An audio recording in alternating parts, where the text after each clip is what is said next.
Мынаки, короче, Кытай деген шакалдар бизге чейин жетип келиштир. Мыякта тал теректердин баарысын неме кылып, Маралдын суузу бар. Заря. мыякка мондай палатка тизишип алып, кытайлар жатат. Могу тал теректин баарын кырып, алтын казышат экен биздин сайдан. Буларды токтотуш керек, жигиттер. Чогулалы. Шакалдарды кубалайлы.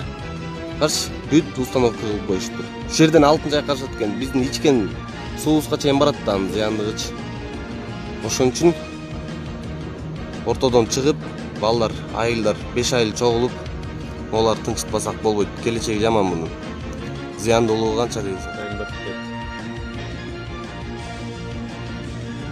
Кытайлар алтын элдер каршы чыгып атат.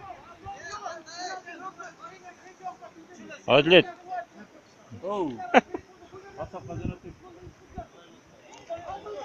Алтын чайкаган станок. Бак тараптын баарын кыйып, тегистеп,